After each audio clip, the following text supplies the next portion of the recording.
Salam damai, gembala baik yang murah hati, sahabat Oase Rohani Katolik. Apa kabar Anda hari ini? Saya harap semua dalam keadaan sehat, bersemangat, dan penuh kasih sukacita Tuhan. Berbahagia sekali karena hari ini kita semua ditemani oleh Pastor John Laba SDB. Dan saya Bernard Marita akan menemani Pastor John dan Anda semua sampai di penghujung acara nanti. Sekarang marilah kita menyapa Pastor John yang sudah berada di sini untuk Anda semua. Apa kabar Pastor John? Halo Bu Marita dan juga para pemirsa Oase Rohani Katolik.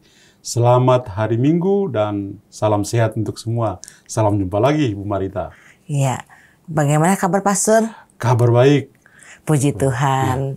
Baiklah sahabat Oase Rohani Katolik, marilah kita awali jumpa kita dengan sebuah doa yang dipimpin oleh Pastor John. Mari kita bersatu dalam doa. Dalam nama Bapa dan Putra dan Roh Kudus. Amin. Allah Bapa yang Maha Baik, Engkau menjadikan segala sesuatu sungguh baik adanya. Engkau menciptakan bumi dan isinya. Engkau juga menciptakan manusia sebagai ciptaan-Mu yang sangat mulia. Namun, kami sebagai manusia mengakui kelemahan kami, bahwa sejak manusia pertama mereka jatuh dalam dosa, demikian juga kami saat ini seringkali memiliki kerapuhan-kerapuhan hidup sehingga bisa jatuh dalam dosa. Tapi kami tetap percaya bahwa Engkau Allah yang Maha Rahim, yang senantiasa memperhatikan kami, yang senantiasa berusaha untuk menyelamatkan kami. Bahkan Engkau mengorbankan Yesus Kristus Putra-Mu untuk keselamatan kami. Semoga pada hari Minggu ini kami Engkau kuatkan, Engkau sadarkan supaya kami bisa melakukan pertobatan di dalam kehidupan pribadi kami dan menjadi semakin dekat dan bersatu dengan Engkau. Demi Kristus Tuhan dan pengantara kami. Amin. Dalam nama Bapa dan Putra dan Roh Kudus. Amin. Sahabat Oase Rohani Katolik, antifon pembuka kita untuk hari ini adalah terpujilah Allah Bapa, Putra Allah yang tunggal, serta Roh Kudus, karena sudah menaruh belas kasih kepada kita. Bacaan hari ini diambil dari kitab Kejadian bab 3 ayat 9 sampai 15. Di Taman Eden, setelah manusia makan buah pohon terlarang, Tuhan Allah memanggil manusia dan berfirman kepadanya, "Di manakah engkau?" Manusia menjawab, "Ketika aku mendengar bahwa engkau ada di dalam taman ini, aku menjadi takut karena aku telanjang. Sebab itu aku bersembunyi." Tuhan berfirman pula, "Siapakah yang memberitahukan kepadamu bahwa engkau telanjang? Apakah engkau makan dari buah pohon yang kularang engkau makan itu?" Manusia itu menjawab, "Perempuan yang kau tempatkan di sisiku, dialah yang memberi dari buah pohon itu kepadaku, maka ku makan." Kemudian berfirmanlah Tuhan Allah kepada perempuan itu, "Apa yang telah kau perbuat ini?"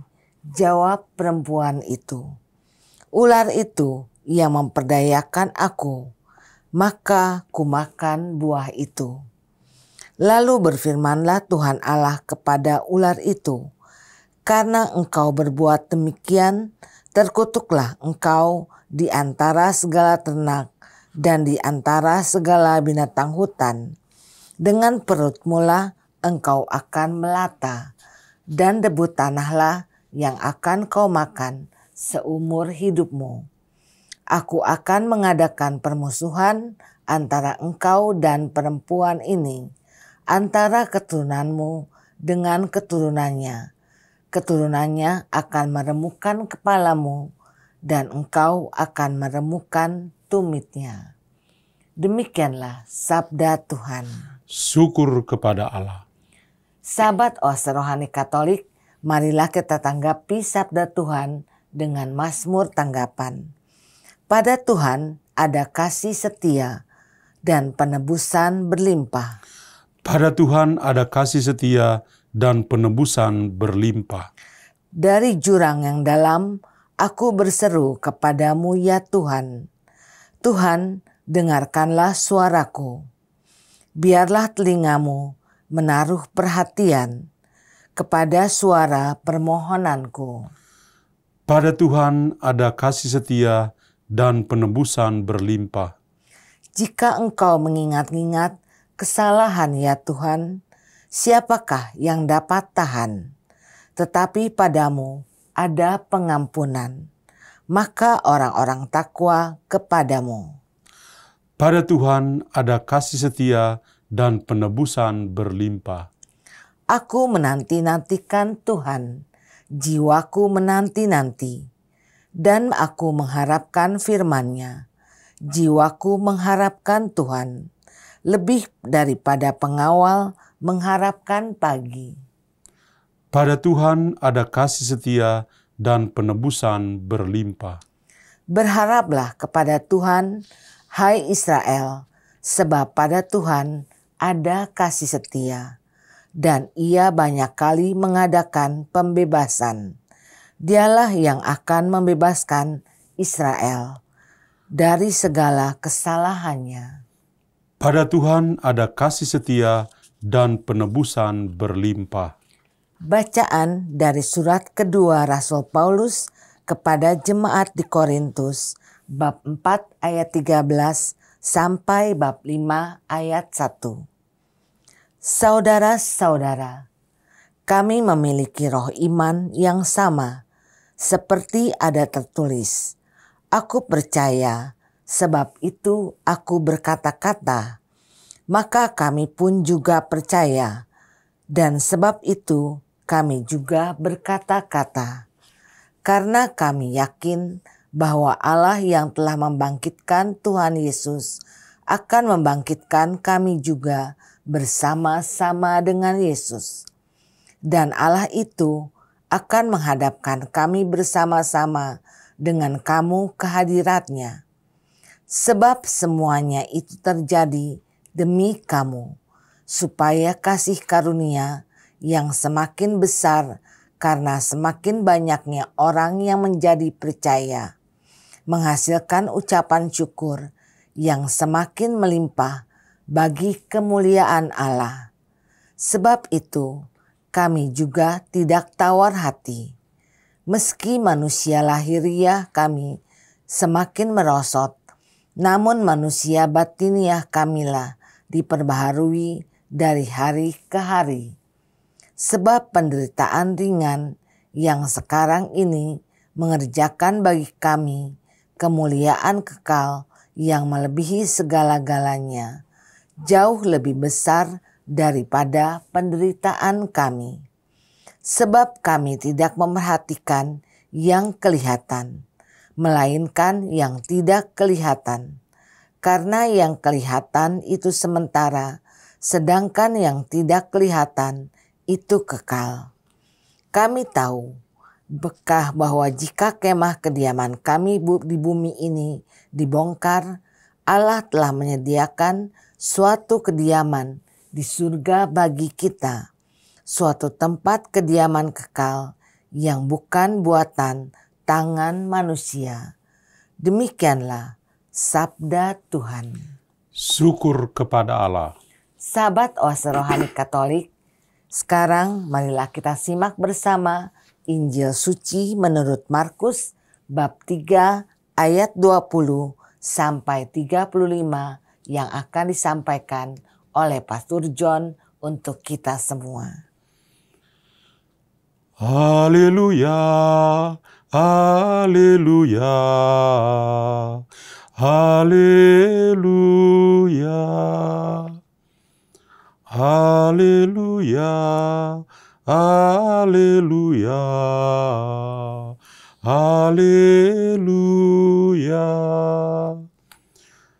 Sekarang juga penguasa dunia ini akan dilemparkan keluar, dan aku, apabila sudah ditinggikan dari bumi, aku akan menarik semua orang datang kepadaku.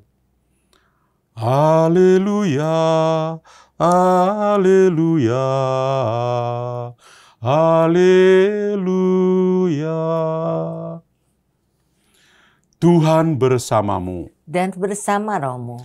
Inilah Injil suci menurut Markus. Dimuliakanlah Tuhan.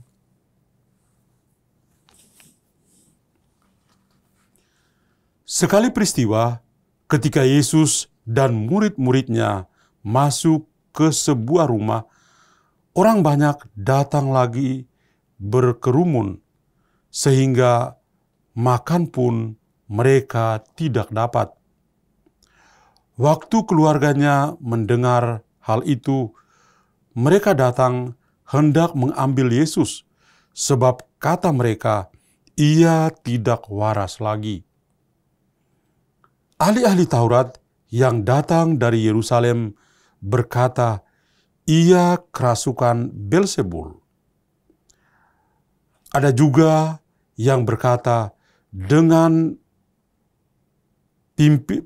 pemimpin setan, ia mengusir setan. Yesus memanggil mereka, lalu berkata kepada mereka dalam perumpamaan, bagaimana iblis dapat mengusir iblis? Kalau suatu kerajaan terpecah-pecah, kerajaan itu tidak dapat bertahan. Dan jika suatu rumah tangga terpecah-pecah, rumah tangga itu tidak dapat bertahan. Demikianlah juga kalau iblis berontak melawan dirinya sendiri, dan kalau ia terbagi-bagi, ia tidak dapat bertahan, melainkan sudah tamatlah riwayatnya. Tetapi tidak seorang pun dapat memasuki rumah seorang yang lain untuk merampas harta bendanya, apabila ia tidak mengikat lebih dahulu orang kuat itu. Sesudah itu, barulah ia dapat merampok rumah itu. Sesungguhnya, aku berkata kepadamu, semua dosa dan hujat apapun yang diucapkan anak-anak manusia akan diampuni. Tetapi siapa saja yang menghujat Roh Kudus tidak mendapat ampun selama-lamanya. Ia bersalah karena berbuat dosa yang kekal. Yesus berkata demikian karena mereka mengatakan bahwa ia kerasukan roh jahat. Lalu datanglah ibu dan saudara-saudara Yesus. Sementara berdiri di luar, mereka menyuruh orang-orang untuk memanggil Yesus. Ada orang banyak duduk mengelilingi dia. Mereka berkata kepada Yesus, lihatlah, ibu dan saudara-saudaramu ada di luar dan berusaha menemui engkau. Jawab Yesus kepada mereka, siapakah ibu dan siapakah saudara-saudaraku? Yesus memandang orang-orang yang duduk di sekelilingnya dan berkata, inilah ibuku dan saudara-saudaraku. Siapa saja yang melakukan kehendak Allah, dialah saudara-saudaraku laki-laki, saudariku perempuan, dan ibuku. Demikianlah sabda Tuhan. Terpujilah Kristus. Sahabat Oase Rohani Katolik, setelah kita menyimak firman-firman Tuhan pada hari ini, sekarang marilah kita simak bersama permenungan yang akan dibawakan oleh Pastor John. Silakan Pastor. Ya, baik para pemirsa Oase Rohani Katolik dan Bu Marita. Hari ini kita masuki hari Minggu biasa yang ke-10. Dan bacaan-bacaan kitab suci yang kita dengar, baik dari bacaan pertama, bacaan kedua, dan bacaan Injil, sama-sama menegaskan bahwa Allah yang kita imani adalah Allah yang sungguh baik. Dia baik untuk kita semua. Mari kita coba lihat pesan-pesan yang dikatakan Tuhan dalam sabda yang kita dengar tadi ya. Kita mulai dengan bacaan yang pertama.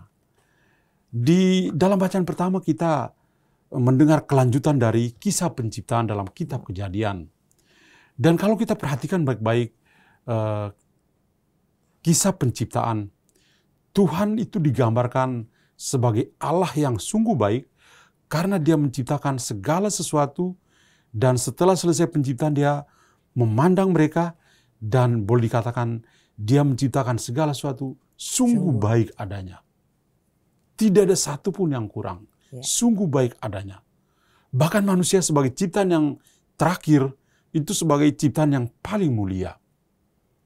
Namun demikian, dalam berjalannya waktu, ya Tuhan sambil menunjukkan kasih dan kebaikan dengan menyerahkan Taman Eden kepada manusia pertama, Adam dan Hawa. Tapi apa yang terjadi? Ternyata kasih dan kebaikan Tuhan itu disalahgunakan oleh manusia pertama. Mereka tidak mengikuti apa yang Tuhan perintahkan kepada mereka. Malah mereka melawan Tuhan dengan memakan buah dari pohon yang dilarang oleh Tuhan. Dan apa yang Tuhan lakukan waktu itu?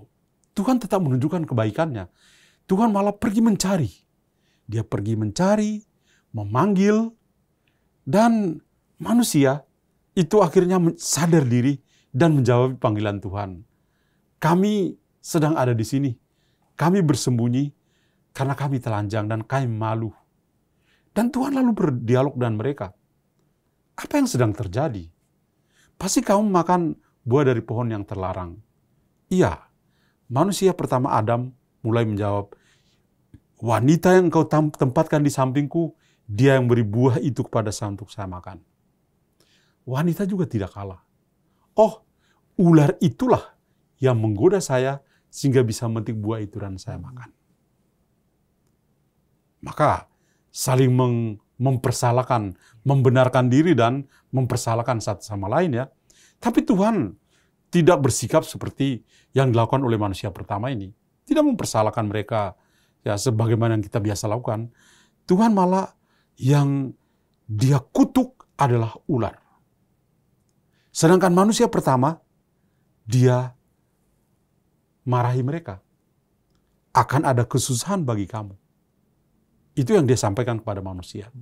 Tapi kutukan justru Dia berikan kepada ular dengan mengatakan, keturunan perempuan ini akan meremukan kepalamu. Kamu akan meremukan tumitnya, tapi kepalamu akan dihancurkan oleh dia. Nah, kita melihat bahwa tadi saya katakan bahwa Tuhan itu sungguh baik karena apa? Manusia boleh jatuh dalam dosa, tapi Tuhan menunjukkan kasih dan kebaikannya, bahkan Dia sudah berjanji untuk memberikan keselamatan. Dan itulah yang kalau kita baca baik-baik, Adam baru adalah Yesus, sedangkan Maria adalah Hawa yang baru. Kalau dibuat perbandingan, keturunan wanita yang akan meremukan iblis itu adalah Yesus dalam perjanjian baru, di mana Dia menangkan kematian, memenangkan dosa, dan lain sebagainya. Di dalam bacaan yang kedua, Santo Paulus itu juga coba melihat kehidupan manusia tidak seperti di bacaan pertama di kitab Kejadiannya, tapi ini dia coba untuk membuat perbandingan bahwa ternyata dalam hidup manusia itu ada dua tipe manusia. Manusia yang disebut manusia batinia dan satu manusia lahiria. Kalau manusia lahiria itu dia dikelilingi oleh kerapuhan-kerapuhan hidupnya. Dia dikelilingi oleh kelemahan-kelemahannya. Dan tentu ujung-ujungnya adalah dosa dan kematian. Itu adalah manusia yang sifatnya lahiria. Sedangkan manusia yang batinia, itu manusia yang kalau secara sederhana, yang punya kiblat hidup itu selalu tertuju kepada Tuhan. Dan Paulus coba untuk membagi pengalamannya bahwa dia memang pernah mengalami yang namanya manusia lahiriah. Itu zaman sebelumnya. Tapi ketika dia sudah bersatu dengan Kristus, dia menjadi manusia batinia. Dan jalannya adalah untuk mencapai kekudusan, untuk bersatu dengan Tuhan. Dan itu yang diseringkan secara mendalam oleh Santo Paulus dalam bacaan yang kedua tadi. Maka sebenarnya dalam kehidupan kita juga, ya, kalau tadi dalam bacaan pertama Adam dan Hawa mereka jatuh dalam dosa, tapi Tuhan masih menaruh belas kasih dan cinta kepada mereka. Kita juga, kalau mengikuti alur pemikiran Paulus, kita juga punya manusia lahiriah yang penuh dengan kerapuhan kelemahan ketika kita jatuh dalam dosa. Sadar atau tidak sadar, sengaja atau tidak sengaja, kita juga jatuh dalam dosa. Tapi juga ada jalan yang bagus, di mana kita mau membangun semangat yang disebut semangat pertobatan, untuk bisa tetap bersatu dengan Tuhan.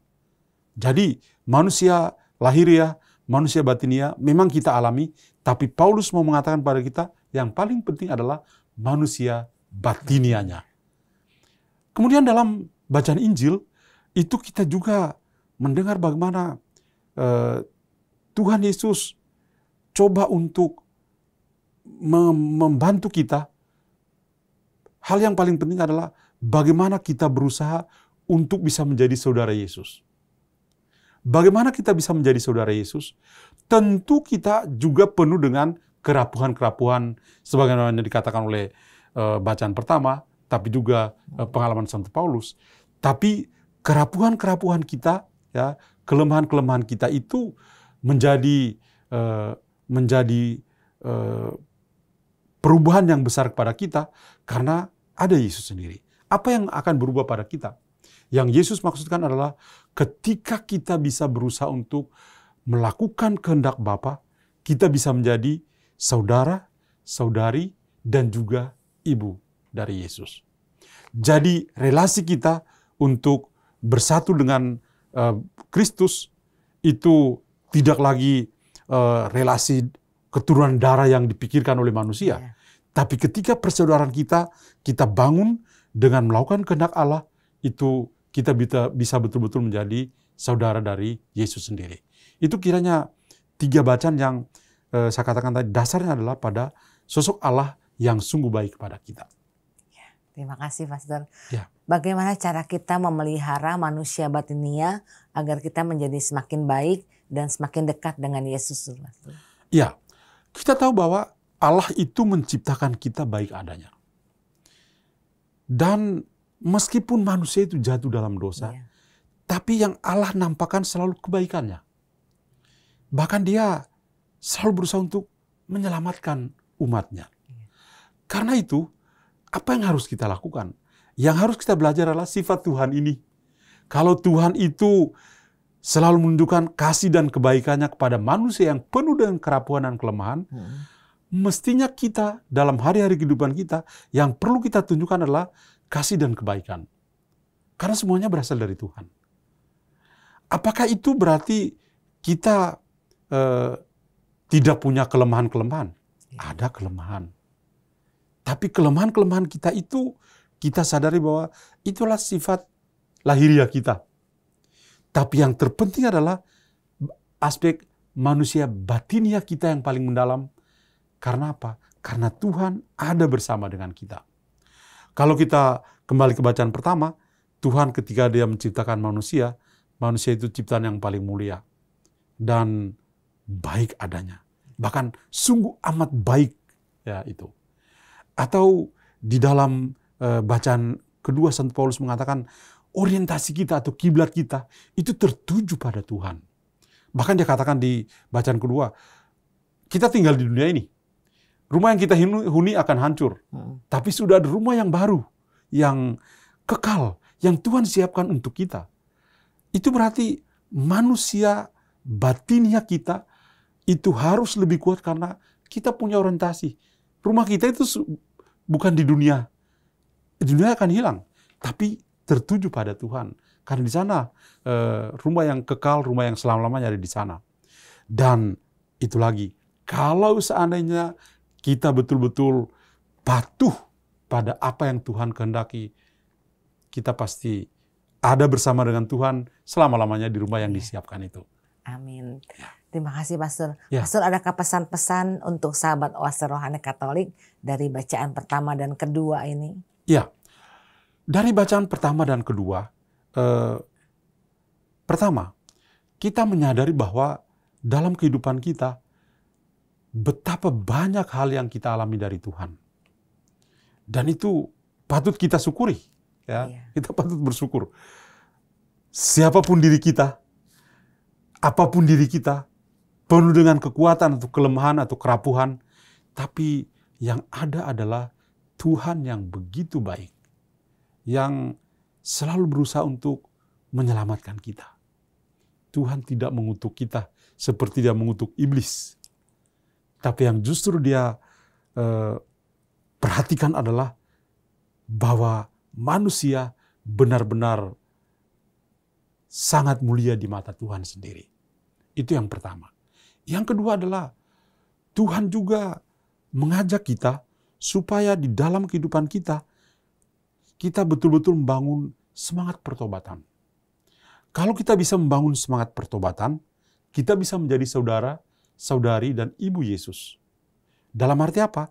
Kita melakukan kehendak Tuhan dalam kehidupan kita. Dengan demikian, orientasi kita, sebagaimana ditekan Santo Paulus, orientasi kita kepada Tuhan akan sungguh-sungguh terlaksana. Kiblat hidup kita. Karena tujuan hidup kita adalah ke rumah yang Tuhan siapkan untuk kita. Itu. Terima kasih Pastor. Baik. Sahabat Oase Rohani Katolik, dengan demikian usahlah jumpa kita pada bagian pertama Oase Rohani Katolik pada hari ini. Kami akan kembali setelah jeda berikut ini.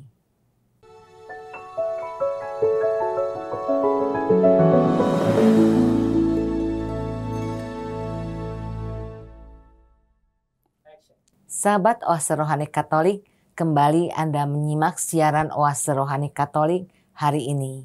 Masih ada bersama Anda Pastor John Labatolok SDB, dan saya Bernard Marita akan menemani Pastor John dan Anda semua sampai di penghujung acara.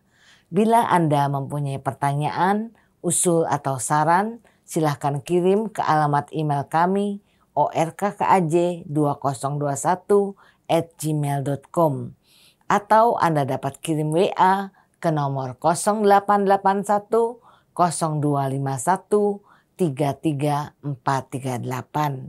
Baiklah sahabat Oase Rohani Katolik, marilah kita menyimak kembali permenungan yang akan disampaikan oleh Pastor John. Silakan Pastor.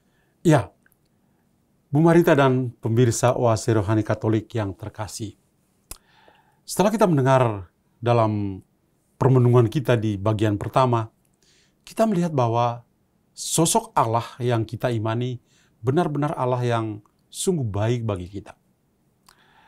Manusia pertama jatuh dalam dosa, tapi Tuhan malah mencari, memanggil, dan menyelamatkan mereka. Dan itu yang kita alami juga secara pribadi. Kita juga jatuh dalam dosa, tapi Tuhan senantiasa mencari, memanggil kita, dan menyelamatkan kita. Atau kita juga dalam keseharian kita tidak luput dari yang namanya manusia lahiriah kita, yang penuh dengan kerapuhan, kelemahan-kelemahan, bahkan dosa yang sebesar apapun. Tapi di saat yang sama kita juga punya manusia batinia, yang mana Tuhan benar-benar hadir, Dia Immanuel menyertai kita dan berusaha untuk menyelamatkan kita. Bahkan surga menjadi jaminan untuk kita karena rumah yang kekal itu yang disiapkan untuk kita. Maka kita melihat Tuhan sangat luar biasa. Dan itu menjadi rasa syukur kita yang begitu besar kepada Tuhan di hari Minggu biasa yang ke-10 ini. Lalu bagaimana dengan bacaan Injil? Ya. Di bacaan Injil kita mendengar sosok Yesus itu hadir dan perannya sebagai anak Allah adalah menyelamatkan kita semua. Dengan sabdanya, Dia coba untuk mengoreksi kehidupan kita, yang mana dalam keseharian kita, kita juga penuh dengan kerapuhan. Kita juga dikuasai oleh kuasa iblis, yang mana membuat kita akhirnya lemah dan jatuh juga dalam dosa. Tapi kalau kita coba lihat dalam kehidupan Yesus sendiri, Yesus juga pernah muncul begitu banyak anggapan. Sekurang-kurangnya ada tiga anggapan yang pernah dialami oleh Yesus. Pertama adalah dari keluarga sendiri. Keluarganya sendiri, mereka datang dan mau menjemput dia. Karena ketika dia sibuk untuk berbuat baik kepada orang-orang yang mengikutinya, dan dia sibuk untuk melayani mereka, dia tidak bisa ingat makan dan minum lagi. Dan keluarganya sendiri berpikir, wah ini sudah tidak waras lagi. Maka mereka datang. Orang-orang Farisi sendiri ya juga punya pikiran yang negatif kepada Tuhan Yesus. Demikian juga orang-orang yang lain. Jadi ada, boleh katakan, suara-suara dari belakang yang mendiskreditkan Yesus. Seolah-olah Yesus itu penuh dengan kelemahan. Tapi ternyata tidak. Ya, kalau kita membaca Injil Markus yang kita dengar hari ini, kita melihat kok bisa begitu ya? Kok ada anggapan seperti itu pada Yesus? Padahal Yesus sendiri benar-benar berusaha supaya kita itu bisa menjadi saudara, saudari, dan ibunya. Kalau saja kita patuh pada kehendak Tuhan, kita bisa menjadi saudara, saudari, dan ibu. Hanya saja, kalau tadi kita lihat bagaimana orang katakan mendiskreditkan Yesus secara umum pada waktu itu ya, tapi Yesus juga mengatakan kepada kita satu hal yang hari ini menjadi juga teguran bagi kita. Dia mengatakan begini, kalau kita melakukan sebuah dosa melawan Bapa dan Putra, Allah Bapa dan Dia sendiri, Yesus Kristus, dosa itu bisa diampuni. Tapi kalau kita melakukan dosa melawan Roh Kudus, atau katakan menghujat Roh Kudus, dosa itu tidak akan diampuni. Apa sih artinya itu? Artinya bahwa kalau dosa melawan Bapa dan Putra, mereka itu tetap menunjukkan kasih dan kerahimannya kepada kita. Biar bagaimanapun Allah Bapa dan Putra, Allah Bapa yang menciptakan segala sesuatu, Putra yang menebus kita, tetap menunjukkan ciri khas mereka, yaitu pengampunan yang berlimpah dan keselamatan itulah yang diberikan pada kita. Roh Kudus, kalau kita menghujat Roh Kudus, itu dikatakan tidak ada pengampunan bagi kita. Kenapa? Karena Roh Kudus itulah yang membangkitkan Yesus dari kematian. Demikian kata Santo Paulus. Karena itu, kalau seorang itu menutup hatinya pada usaha keselamatan yang ditawarkan Allah, apalagi Roh yang membangkitkan Yesus sendiri, kalau jalan itu ditutup, kita menutupi diri kita pada Roh Kudus, tidak ada keselamatan bagi kita. Itu sangat jelas. Karena itu, di bacaan Injil, salah satu penekanannya juga adalah, memang Allah kita sungguh baik. Tapi satu hal yang perlu kita jaga dalam hidup kita adalah, bagaimana kita bisa selalu terbuka pada Allah, terutama Allah Roh Kudus, yang bisa membangkitkan Yesus dari kematiannya, supaya kita memperoleh keselamatan selama-lamanya.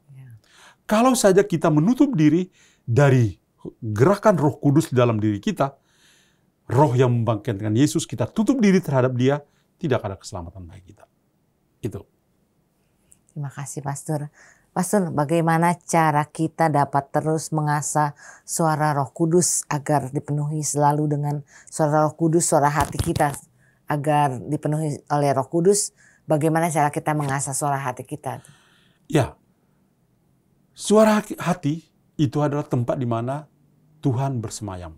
Boleh dikatakan dengan istilah Shekinah, Tuhan bersemayam dalam hati kita. Dan Tuhan berbicara kepada kita secara rohani. Dan itu kita bisa rasakan ketika kita mau mengambil sebuah keputusan tertentu, kadang-kadang kita dalam keadaan dilema, tapi kita butuh supaya Tuhan memberikan kepada kita jalan yang lurus. Nah, dalam bahasa rohani, orang selalu mengatakan discernimen. Discernimen itu dulu-dulu orang selalu mengatakan itu adalah pembedaan roh, ya. Apakah itu Roh Kudus atau bukan Roh Kudusnya. Tapi maksudnya bahwa ketika kita menjadikan Roh Kudus itu sebagai Dia yang mengajar kita, yang mengingatkan kita, yang menghibur kita akan segala sesuatu yang sudah Yesus ajarkan kepada kita, maka tentu saja kita akan membuka diri kita supaya membiarkan roh itu bekerja dalam diri kita, supaya bisa mendapatkan atau melakukan hal-hal yang terbaik di dalam kehidupan kita. Jadi misalnya, kalau saya ingin mengambil suatu keputusan tertentu dalam hidup ya, saya contohkan hidup saya sebagai seorang imam. Biasanya kalau saya sebelum ditabiskan sebagai imam, saya kan seorang biarawan. Sebagai biarawan Salesian, saya punya kaul-kaul. Kalau saya mengikrarkan kaul,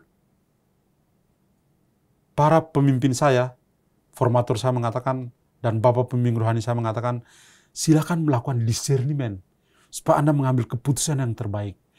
Saya membiarkan Roh Kudus itu sungguh bekerja, supaya saya bisa mengambil keputusan yang benar-benar itu keputusan Tuhan, bukan keputusan saya sendiri.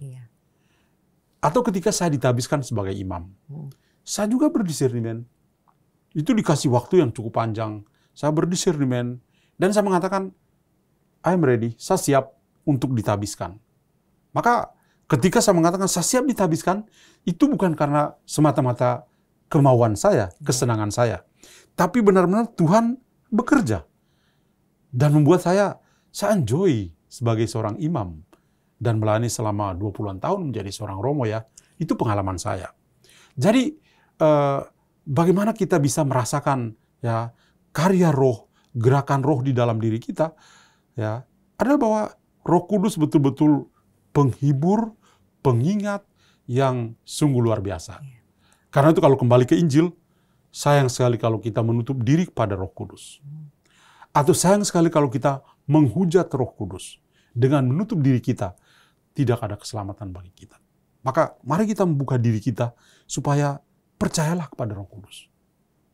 Dialah yang membangkitkan Yesus dari kematian, dan kebangkitan yang sama juga kita alami.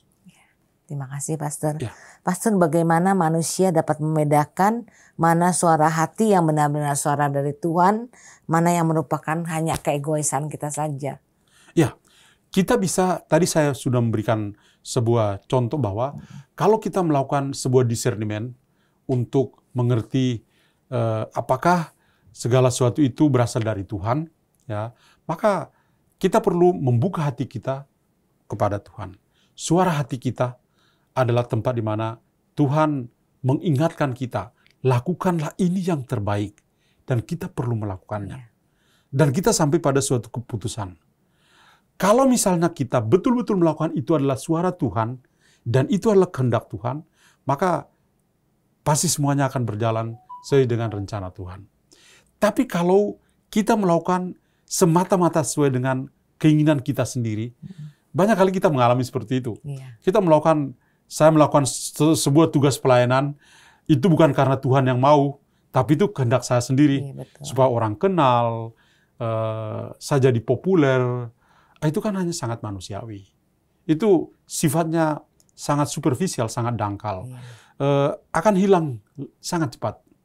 Tapi kalau kita bisa membiarkan Tuhan berbicara dalam hati kita, bisa menuntun kita dengan mengatakan di dalam hati kita, ayo lakukanlah kehendakku ini. Kita lakukan dengan sebaik-baiknya, itu luar biasa. Kalau kita kembali ke Injil lagi, ya, maka kalau kita bisa membuka hati kita kepada Tuhan dengan suara hati kita yang bulat, yang murni, berasal dari Tuhan, maka kita juga akan bertumbuh menjadi sungguh-sungguh menjadi saudara, saudari, ibu dari Yesus. Dan kita benar-benar menjadi bagian dari Kristus sendiri. Ya, terima kasih, Pastor. Ya. Apakah benang merah dari bacaan-bacaan pada hari ini, Pastor? Ya, bacaan-bacaan hari ini, Bu Marita dan juga para pemirsa Oase Rohani Katolik, sangat luar biasa. Kalau kita perhatikan baik dari bacaan pertama, bacaan kedua, dan bacaan Injil, sangat membuat kita bangga karena punya Allah yang luar biasa. Allah yang sangat mengasihi kita. Kenapa? Saya sudah mengulangi berapa kali, karena Dia mengasihi kita apa adanya. Karena apapun kehidupan kita, kita ini orang berdosa, orang lemah, orang rapuh. Tapi Tuhan selalu berusaha menguatkan kita. Bahkan Dia kasih Yesus anaknya. Dia kasih Roh Kudus ya untuk selalu membaharui kita. Ya, betul. Jadi itu hebatnya Tuhan dan sungguh luar biasanya Tuhan yang kita imani. Itu yang pertama. Jadi itu menjadi rasa syukur terus-menerus. Kiranya kita selalu bersyukur Tuhan selalu mengasihi kita. Lalu yang kedua adalah tujuan hidup kita di dunia ini adalah supaya kita bisa mengikuti jalan Tuhan. Dengan meminjam bahasanya Santo Paulus, kita mau menjadi manusia batinia. Seorang manusia yang batinia, dia akan patuh pada kehendak Allah. Ya. Seorang manusia batinia, dia akan taat pada roh. Dia tidak akan menghujat Roh Kudus. Karena itu pesannya sederhana. Mari kita menjadi manusia batinia yang membuka hati kita. Tadi Bu Marita ngomong tentang suara hati, membuka hati kita untuk selalu bersatu dengan Tuhan.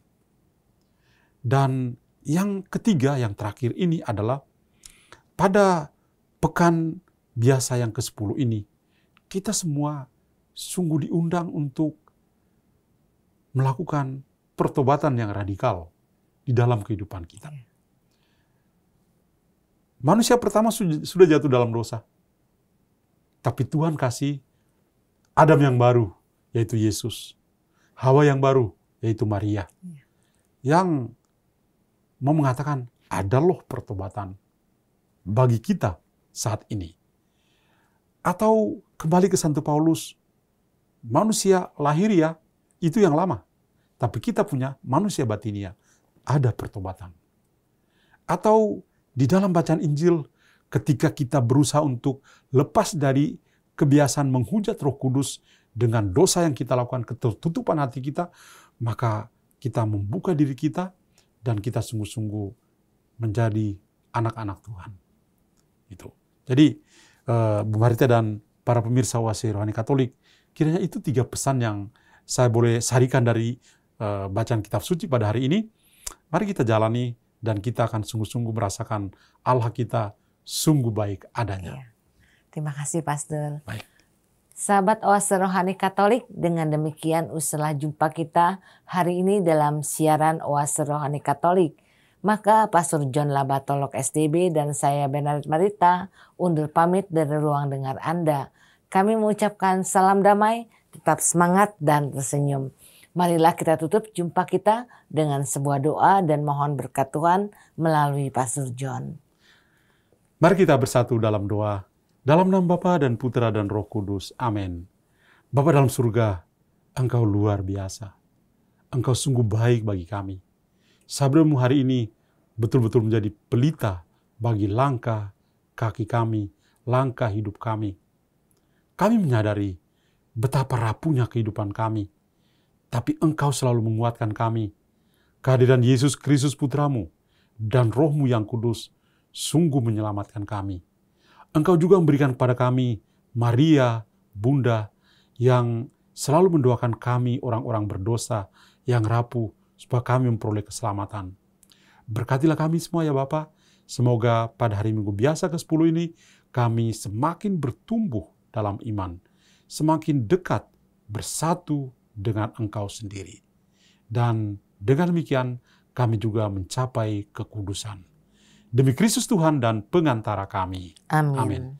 Tuhan bersamamu. Dan bersama rohmu. Semoga Allah yang Maha Kuasa memberkati saudara sekalian, Bapa dan Putra dan Roh Kudus. Amin. Terima kasih Pastor. Sama-sama. Sahabat Oase Rohani Katolik, sampai jumpa lagi di siaran Oase Rohani Katolik berikutnya. Tuhan memberkati.